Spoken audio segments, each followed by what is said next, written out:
Hi students, my name is Faiz Sakir. Welcome to second lesson of your economics, people as resource. बच्चों, आज के इस video में हम लोग क्वालिटी ऑफ पॉपुलेशन को कंटिन्यू करेंगे। इसके पहले वाले वीडियो में मैंने क्वालिटी ऑफ पॉपुलेशन का एक टॉपिक एजुकेशन को पढ़ाया था। आज के इस वीडियो में हम लोग हेल्थ और अनएम्प्लॉयमेंट को डिस्कस करेंगे। तो चलिए स्टार्ट करते हैं। बहुत ही इम्पॉर्टेंट टॉपिक है, तो थोड़ा सा आप इसको ध्यान से पढ़ेंगे। कहता है improvement in the health status of the population has been the priority of the country.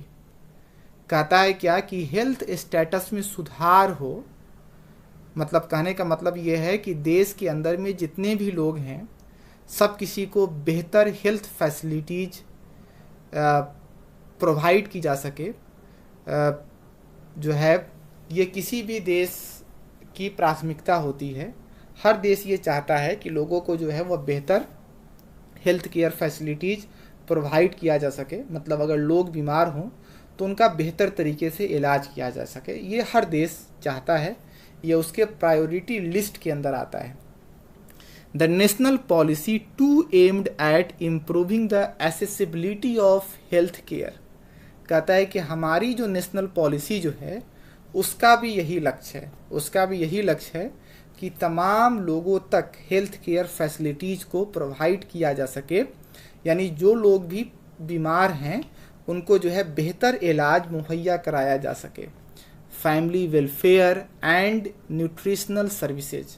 कहता है कि फैमिली वेलफेयर के लिए काम किया जा सके, जो है न्यूट्रिशियस फूड वगैरह जो है लोगों को प्रोवाइड किया जा सके, specially for the under privileged segment of the population. खासकर वह तबका, सोसाइटी का वह हिस्सा जो बहुत ज़्यादा पिछड़ा हुआ है। जैसे आप देखिएगा OBC, schedule caste, schedule tribes के जो लोग जो हैं जो बहुत ज़्यादा पिछड़े हुए हैं, जिनके पास हेल्थ केयर फैसिलिटीज़ उतना बेहतर तरीके से मुहैया नहीं है, उनको जो है कम से कम बेहतर इलाज जो है वह प्रोवाइड किया जा सके। हमारे ये नेशनल पॉलिसी का हिस्सा है। अब हम लोग अनएम्प्लॉयमेंट के बारे में बात करेंगे, बेरोजगारी के बारे में बात करेंगे। हम लोग देखेंगे कि बेरोजगारी जो है वो भारत जैसे देश के सामने किस तरह से एक समस्या है। कहता है in India we have unemployment in rural and urban areas.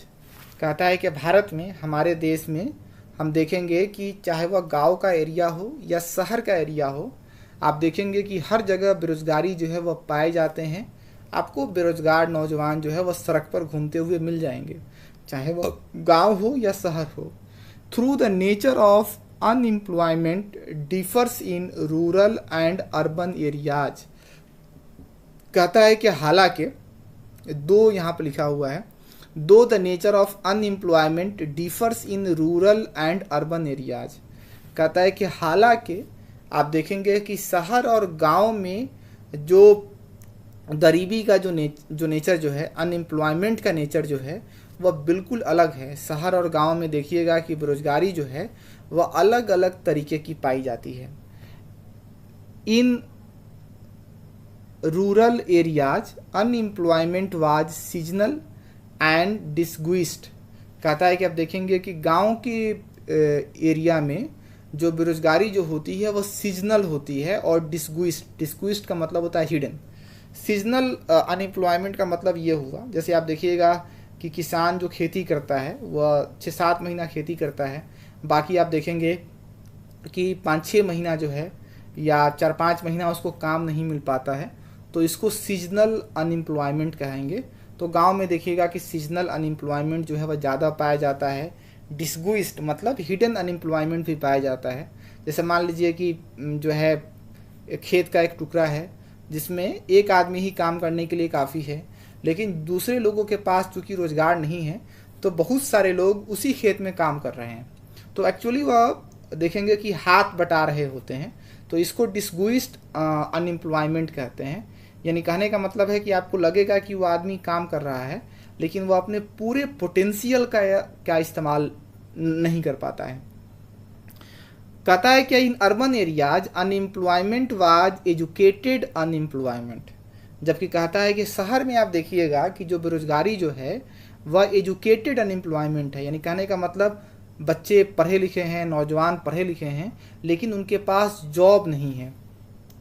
Seasonal unemployment occurred when people were not able to find jobs during a few particular months of the year. कहता है कि सीजनल एम्प्लॉयमेंट उस वक्त होता है, unemployment उस वक्त होता है, जो सीजनल बेरोजगारी जो है, जब आप कुछ खास महीने आपको काम नहीं मिले, मतलब कुछ वक्त आपको काम मिले, कुछ महीना आपको काम मिले, कुछ महीना आपको काम नहीं मिले। जैसे मैंने बताया कि खेती का मौसम आया तो काम मिला, बाकी जो है खेती का मौसम चला गया तो काम नहीं मिला। तो ये जो है वो सीजनल अनएम्प्लॉयमेंट कहलाता है। कह रहा है in disguised unemployment people appear to be employed. कहता है कि डिस्गुइस्ड मतलब हिडन अनएम्प्लॉयमेंट में आप देखेंगे कि लोग जो है वह लगते हैं कि काम कर रहे हैं, जबकि ऐसा होता नहीं है। वह आप देखेंगे कि एक्चुअली हाथ बटा रहे होते हैं, वो अपने पूरे पोटेंशियल का इस्तेमाल नहीं कर रहे होते हैं। Educated unemployment became a common phenomenon in urban areas. कहता है क्या कि अर्बन एरियाज में, शहरों में आप देखेंगे कि एजुकेटेड अनएम्प्लॉयमेंट जो है अब वो एक आम बात है।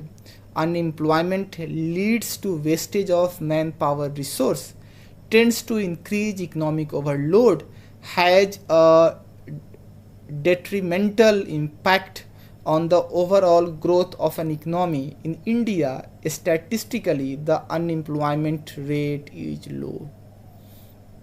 यहाँ पर कह रहा है कि जो है आप देखेंगे, जैसे मान लीजिए कोई एक बच्चा है, आपने उसको पढ़ाया लिखाया, बहुत ज़्यादा पैसा खर्च किया, लेकिन जब उसके पास डिग्री हो गया, जब वो पढ़ लिख गया, तो फिर आप देखेंगे कि उसके पास काम ही नहीं है।